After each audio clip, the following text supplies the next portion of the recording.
তৃণমূল করার অপরাধে মারধর, ঘর ভাঙার অভিযোগ উঠল এক বিজেপি কর্মীর বিরুদ্ধে। ঘটনাটি ঘটেছে মালদার মোথাবাড়ি থানার রথবাড়ি গ্রাম পঞ্চায়েতের ভাগলপুর এলাকায়। স্থানীয় সূত্রে জানা গেছে, এক তৃণমূল কর্মী শিখা সরকার, স্বামী টিঙ্কু সরকার ভিন রাজ্যের শ্রমিক। তার অভিযোগ, পঞ্চায়েত ভোটের পর থেকে তৃণমূল করবার অপরাধে বিজেপি কর্মী আশিস সরকার ও সুনিতা সরকার দীর্ঘদিন ধরে ভয় দেখাচ্ছে।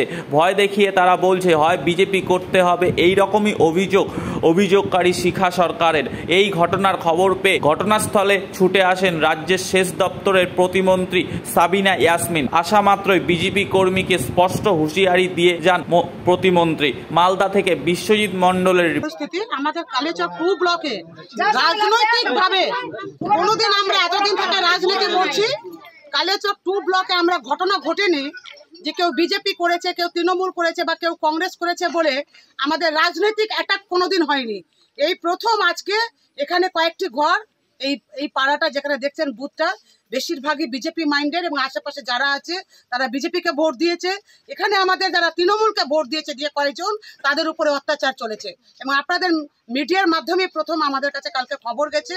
আমি আপনাদের মাধ্যমে ওদেরকে জানাতে চাই যে শান্তি বজায় রাখুন, যে পার্টি করছেন করুন, অসুবিধা নেই, শান্তি যেন বজায় থাকে।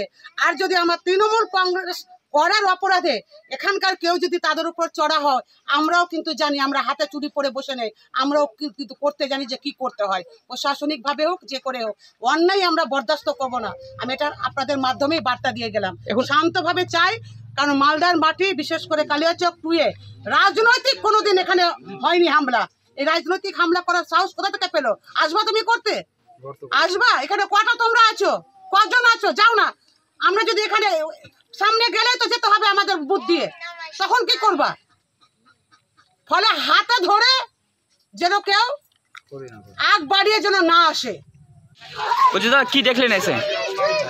এখানে 3-4 দিন আগে আমাদের একটা তৃণমূল কর্মীর উপরে অন্যায়ভাবে অত্যাচার করেছে। তার বাড়ির সামনে দিয়ে একটা গর্ত করে দিয়ে জল নিয়ে যাচ্ছে, ওকে মাঝে মাঝে অশান্তি করে। এর আগেও আমরা খবর পেয়েছিলাম, এর আগে আমরা তবুও মেম্বারকে দিয়ে যতদূর মেকআপ করানো করিয়েছিলাম। এবার কিন্তু এক্সেস ওপরেও মার ঘর অত্যাচার, ওর বাড়িতে ঢুকে যাওয়ার যা ইচ্ছা তাই নিয়ে আমরা একটা মিডিয়ার মাধ্যমে খবর পেয়েছিলাম, এটা নিউজ হয়েছিল। সেই মারফতে আমরা জানতে পারার পরে আমাদের লোকাল যারা আছে তাদেরকে নিয়ে আমরা আজকে ডাইরেক্টলি আমরা তদন্ত করলাম এবং দেখলাম, মেম্বাররা আছে ওনাকে বললাম চলুন, দেখলাম সেটা বাস্তব। উনি যে অভিযোগ করেছেন সেটা বাস্তব। এখানে একটা রাজনৈতিকভাবে বিজেপিরা একটা অত্যাচার অন্যায় চালাচ্ছে, যারা তৃণমূল কংগ্রেস করেছে। নাম ধরো। আপনার নাম? এমডি ফিরোজ শেখ, আমি কালিয়াচক 2 ব্লক প্রেসিডেন্ট এবং জেলা পরিষদের পৌরসভা।